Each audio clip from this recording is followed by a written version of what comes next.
Le Seigneur soit avec vous. Et avec votre esprit. Évangile de Jésus-Christ selon saint Marc. Gloire à toi, Seigneur. En ce temps-là, les apôtres se réunirent auprès de Jésus et lui annoncèrent tout ce qu'ils avaient fait et enseigné. Il leur dit, « Venez à l'écart, dans un endroit désert, et reposez-vous un peu. » De fait, ceux qui arrivaient et ceux qui partaient étaient nombreux, et l'on n'avait même pas le temps de manger. Alors ils partirent en barque pour un endroit désert à l'écart. Les gens les virent s'éloigner, et beaucoup comprirent leur intention. Alors, à pied de toutes les villes, ils coururent là-bas et arrivèrent avant eux. En débarquant, Jésus vit une grande foule. Il fut saisi de compassion envers eux, parce qu'ils étaient comme des brebis sans berger. Alors, il se mit à les enseigner longuement. Acclamons la parole de Dieu. Louange à toi, Seigneur Jésus.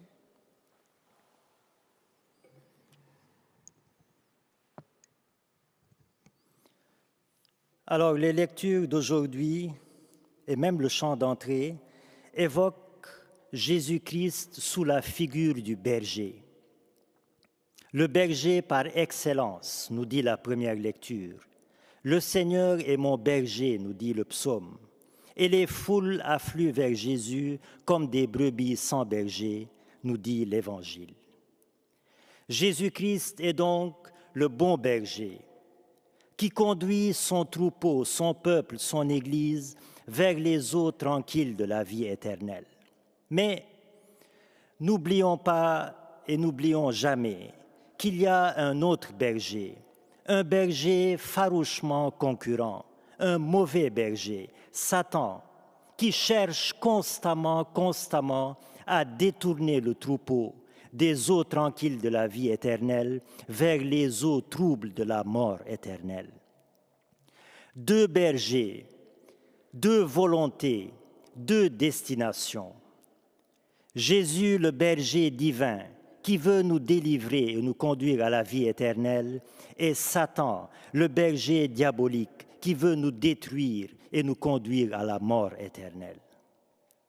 Alors, chrétien, chrétienne, quel berger suis-tu? Vers quelle destination marches-tu?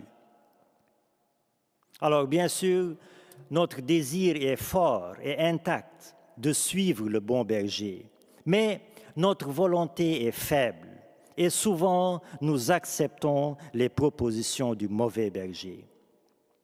L'esprit est ardent, mais la chair est faible, nous dit Jésus. Alors, comment augmenter ma volonté pour résister aux propositions du mauvais berger, pour résister aux tentations diaboliques? Eh bien sûr, il y en a plusieurs, mais deux moyens, entre autres, deux moyens complémentaires. D'abord, la promptitude dans le rejet de la proposition de Satan, la promptitude dans le rejet de la tentation, et ensuite, deuxième moyen, l'installation d'une ambiance spirituelle dans ma vie. D'abord, la promptitude dans le rejet de la tentation, c'est-à-dire la rapidité, et j'allais même dire l'instantanéité dans le rejet de la proposition de Satan. Par exemple, j'ai une mauvaise pensée qui traverse mon esprit, de quelque nature qu'elle soit, pensée de vengeance, de jalousie, d'impureté, etc. Eh bien, il me faut la rejeter instantanément, aussitôt qu'elle apparaît. Si j'entretiens cette pensée mauvaise, si je la développe dans mon esprit, si je la laisse s'enraciner en moi, eh bien, je ne pourrai plus la déraciner et la pensée mauvaise va déboucher sur un acte mauvais, acte de vengeance, acte de jalousie, acte d'impureté, etc. Il s'agit donc, frères et sœurs, de mettre la cognée à la racine de l'arbre, comme disait Jean-Baptiste, c'est-à-dire de couper la tentation à sa racine, d'écraser la tête du serpent dès qu'elle apparaît. Tout se joue dans les premières secondes. Et ensuite, c'est déjà trop tard, l'installation de la mauvaise pensée débouchera inéluctablement sur un mauvais acte. Alors, voilà un premier moyen pour augmenter ma volonté, rejeter aussitôt, instantanément, la tentation, la proposition de Satan. Autre moyen pour augmenter ma volonté de résister aux tentations, c'est d'installer une ambiance spirituelle dans ma vie. Pourquoi? Eh bien, pour m'immuniser contre les propositions du mauvais berger, pour m'immuniser contre les propositions de Satan, et notamment par les vaccins spirituels que sont la messe, la confession, le chapelet, l'adoration, la prière personnelle, les lectures spirituelles, etc., etc. Alors, frères et sœurs, il y a un bon berger, Jésus-Christ, mais n'ignorons pas le mauvais berger, Satan. Travaillons à notre vie spirituelle sérieusement. Il y va de notre salut. Ne lésinons pas sur notre salut.